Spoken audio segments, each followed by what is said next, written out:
Bismillahirrahmanirrahim. Assalamualaikum warahmatullahi wabarakatuh. Untuk pembahasan kali ini tentang sejarah peminatan, bab 3 adalah penelitian dan penulisan sejarah.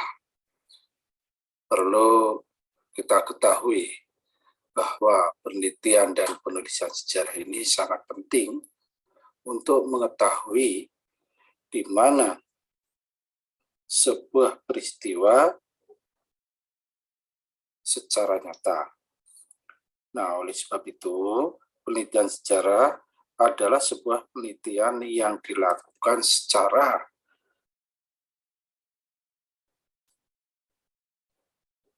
nyata dan secara jelas, yang dilakukan melalui teknik pengumpulan data dan evaluasi data secara sistematis untuk menggambarkan dan menjelaskan dan memahami peristiwa yang terjadi di masa lalu.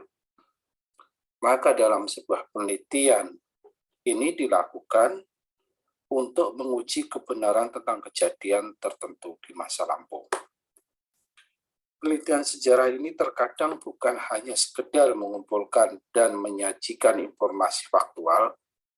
Biasanya penelitian sejarah juga berfokus pada individu tertentu, yaitu masalah sosial, hubungan antara peristiwa yang lama dan yang baru, hingga benda-benda yang mungkin terlibat.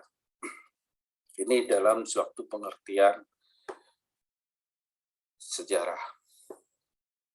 Nah, di sini ada beberapa penelitian dan penulisan sejarah. Yang pertama adalah sumber sejarah, yang kedua adalah penelitian sejarah. Sebelum ke penelitian, kita akan lihat sumber sejarah. Sumber sejarah ini terdiri dari jenis sumber sejarah dan fakta sejarah. Sedangkan penelitian sejarah terdiri dari pemilihan topik, heuristik, verifikasi, interpretasi, dan historiografi. Kemudian kita langsung lihat jenis sumber sejarah. Bagaimana jenis sumber sejarah? Tentunya adalah benda-benda yang dapat digunakan oleh sejarawan dalam rangka meneliti sebuah peristiwa sejarah. Nah, bagi sejarawan, sumber sejarah dianggap sebagai nyawa. Kenapa? Karena untuk merekonstruksi peristiwa sejarah, untuk mengetahui sebuah peristiwa sejarah. Sejarah ada karena rekonstruksi yang dilakukan sejarawan terhadap sumber sejarah. Tanpa konstruksi, maka sejarah itu tidak akan terwujud. Sumber sejarah dibedakan menjadi dua jenis. Yang pertama, sumber sejarah berdasarkan bentuknya. Yang kedua adalah sumber sejarah berdasarkan urutan penyampaiannya. Sumber sejarah berdasarkan bentuknya. Yang pertama adalah sumber tertulis. Sumber tertulis ini keterangan tertulis yang berkaitan dengan peristiwa sejarah secara langsung. Seperti apa? Laporan, surat, surat kabar, catatan harian, atau biografi. Kemudian sumber lisan. Sumber lisan ini adalah informasi yang disampaikan secara lisan oleh saksi sejarah. Artinya baik orang yang melakukan atau sebagai pelaku sejarah, maupun orang yang menyaksikan peristiwa tersebut. Kemudian disampaikan secara lisan, bukan secara tertulis. Metodenya untuk mendapatkan sumber lisan disebut dengan sejarah lisan atau oral history. Yang berikutnya adalah sumber sejarah berdasarkan bentuknya. Sumber sejarah berdasarkan bentuknya diantaranya adalah satu, sumber benda. Sumber benda menunjukkan perkembangan kebudayaan dari waktu ke waktu. Dan sumber benda dapat berubah bangunan, fosil maupun patung. Berarti sumber benda ini adalah hasil daripada manusia, kegiatan manusia. Itulah yang menjadi kebiasaan itu menjadi sebuah kebudayaan. Dan bentuknya apa? Itu seperti yang sudah tertera di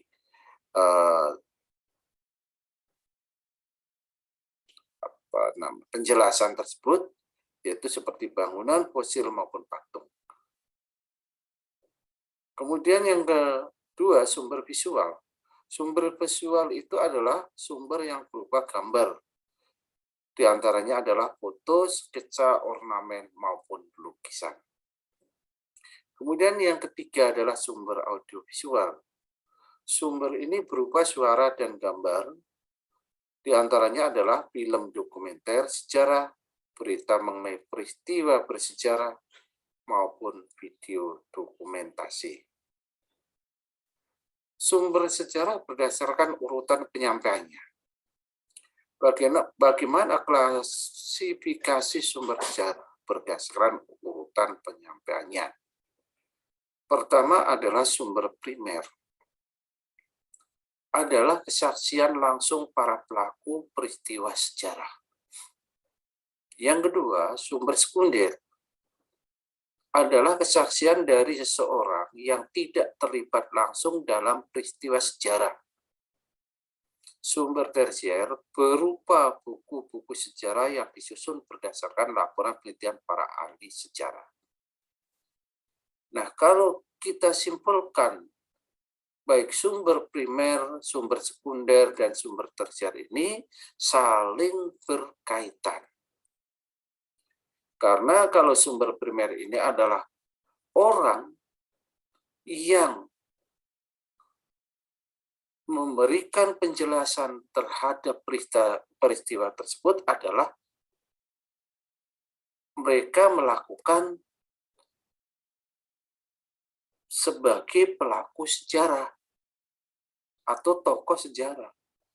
Sedangkan sumber sekunder adalah kesaksian orang yang menyaksikan keterlibatan tersebut. Kalau tersier berupa tulisan buku-buku, laporan-laporan yang dituliskan dalam perpustakaan, contohnya Perjanjian Chianti. Nah, tuh. Kemudian fakta sejarah berdasarkan sifatnya.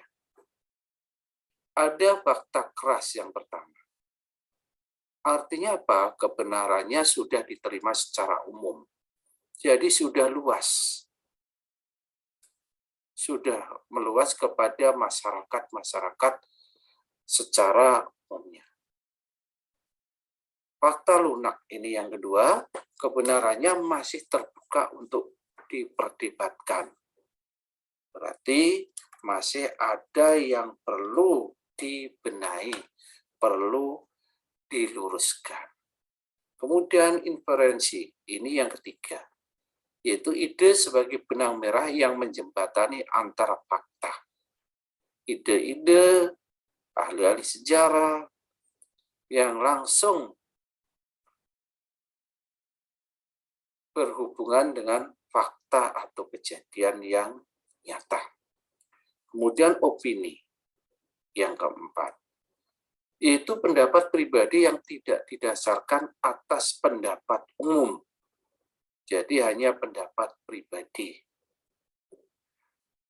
Berdasarkan bentuknya, ada tiga. Yang pertama adalah sosiefak, yaitu menggambarkan keadaan sosial, suasana zaman, dan sistem kemasyarakatan. Kemudian yang kedua adalah mantifak, menggambarkan suasana pikiran dan sikap yang mendasari suatu karya cipta. Sedang yang ketiga, artifak, benda-benda peninggalan masa lampau. Nah, itu tentang sumber sejarah. Demikianlah